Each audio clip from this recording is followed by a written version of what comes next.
gentlemen, again, the first of the shipment is the Paul Scoble! Yeah! Woo! Good evening. Evening. How you doing? Yeah. When I write material, I try to think of appropriate subjects to talk about, you know, traditional, light, amusing topics to make warm, happy comedy about. So, clinical depression. I have got clinical depression. Don't worry, I've had it for years. I didn't pick up the mic, look at you lot and go, oh God, I'm depressed. Sometimes I'm fine. Sometimes I'm so far from fine I couldn't see fine with the Hubble Space Telescope. But over the last few years, I've found myself suffering from something new. Because ever since that Stephen Fry documentary on bipolar, I've developed mental illness envy. I'm deeply envious of people who've got bipolar. From the point of view of someone with clinical depression, bipolar sufferers seem to have it a lot easier.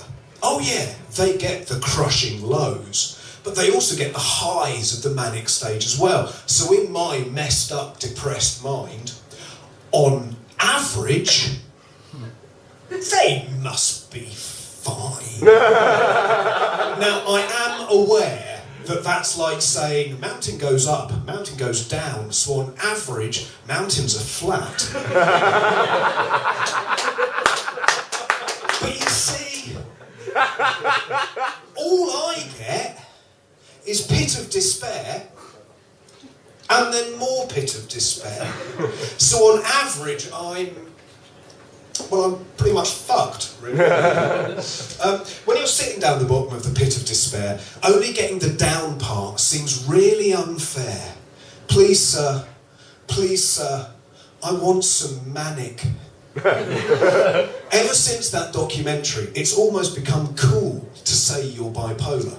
Suddenly, men with big beards and interesting trousers are fighting over who was bipolar first. I had bipolar before that Stephen Fry documentary. Oh yeah, well, according to my mother's gynaecologist, I had bipolar when I was in the womb. Oh yeah, well, my past life regression therapist told me that I had it when I was one of Cleopatra's eunuchs. Now, I am aware that being envious of someone else's mental illness is pathetic and small-minded. I don't have bipolar. How can I say they're fine? I've never experienced a manic stage. They could be horrible. I do feel incredibly ashamed and filled with self-hatred over this. But I've got clinical depression. So I always feel ashamed and filled with self-hatred. Oh well, I suppose this just goes to prove that sometimes I deserve to feel like that.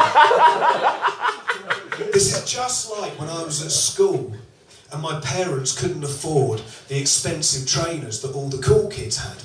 It's just my luck. I've got the mental health equivalent of Matalan trainers. Right, son! We've been to the mental illness shop, but I'm afraid we just couldn't afford bipolar. So we got you clinical depression instead. Oh, Dad! But all the cool kids have got bipolar. Only the sad kids have clinical depression. Well, yes, son, that goes without saying. Now, I wasn't going to tell you this, but your mother and me have been saving to get you attention deficit hyperactivity disorder for Christmas. Oh, it's no good if it isn't bipolar. I'm going to my room to self-harm. That's it, son. Try and make the best of it. A lot of people seem to find it difficult to deal with the knowledge that someone has a mental illness. In particular, knowing what to say seems to be a common problem. So I'm going to help you out with a few things not to say to someone with clinical depression. Firstly, don't say, "Don't worry, it'll go away," because that's like saying to an amputee, "Don't worry, it'll come back." Definitely don't say, "Why don't you just cheer up?" Cheer up? God, you genius. I'd never thought of that. The idiot who told me to just cheer up also visits graveyards to ask corpses why they don't stop being lazy and just Get up. Oh, and please don't tell me if you're scared of people with a mental illness. I'm scared of people with a mental illness. I'm sorry, I'm scaring you? What are you scared of, a ricochet? You don't have to be scared of my mental illness. It's trying to kill me.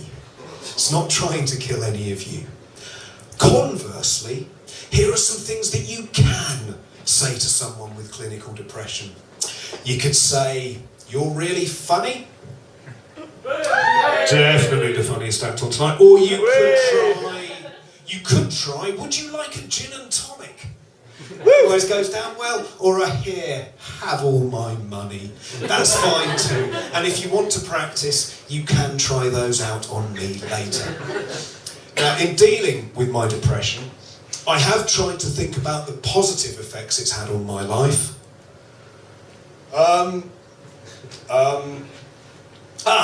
In a recent scientific study, it was found that depression is intrinsically linked to intelligence. So while you're desperately trying to think of a reason not to kill yourself, you can at least console yourself with the thought that you're only in this mess because you're clever. Oh, and that study also goes to prove that ignorance really is bliss. Hey. Depression keeps you looking young. You can't get laughter lines if you never laugh, or smile, or show any discernible signs of emotion. I'm ancient. My birth certificate was written on papyrus. Another good thing is that I have a very blasé attitude to Armageddon. I've never been that enamoured with this world, so the end of the world, well, it's not the end of the world, is it? With depression, even a mushroom cloud can have a silver lining. I'm always very understanding when girlfriends have dumped me. "Paul, I hate you. I wish you were dead." Aw, we've got so much in common. What else? Well, I suppose clinical depression could be seen as sort of psychologically kicking yourself in the back of the head. So that does at least mean that, psychologically speaking, obviously, I must be double-jointed. That's just me clutching at straws. It's not all good, though. I don't want to paint too rosy a picture of clinical depression. It plays merry hell with my social life. I'm always having to cancel engagements, and explaining why I can't go out just doesn't seem to help.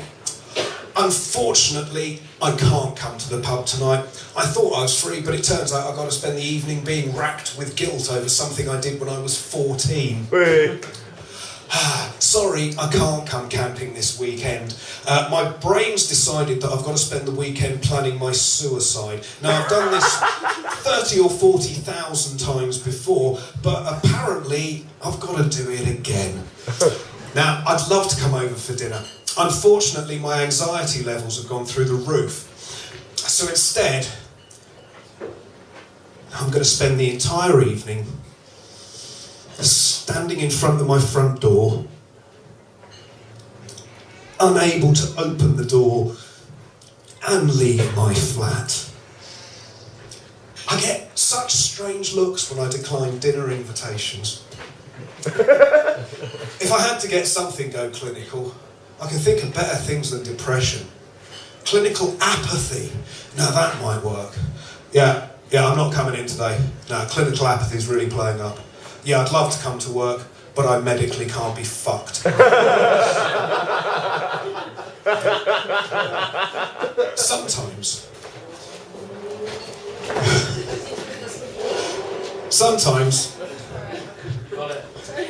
Thank you. Sometimes when people are going in and out and in and out of a fucking gig and not letting me... All done? Okay. Right, sometimes when I look at the state the world's in, all the evil, hatred and pain, I think I'm not depressed. Am I reacting correctly to how the world actually is? Maybe the problem is that you're all clinically optimistic. And now I think I should get off the subject of depression before I get sectioned. I must say, this jacket you've given me is lovely. The huge buttons are great, but the sleeves are awfully long. When I was on my way down here tonight, I passed a guy in the street. He was wearing tracksuit bottoms, sweatpants, and he had his hand down the front of the sweatpants, having a bit of a rummage. It seems to be a common pastime amongst men who wear sweatpants. Every time I see it, I always think, oh, for God's sake, you're in public, why are you playing with yourself? No, I don't want to shake your hand. Why are you doing that? Why do you think that's acceptable? Why? Well, I found out why. And it's not what you think, really, it isn't.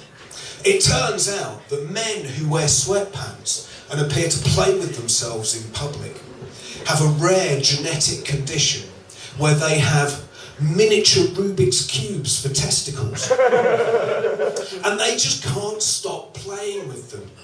The next time that you see one of these men, instead of judging them, follow them. At a discreet distance, obviously.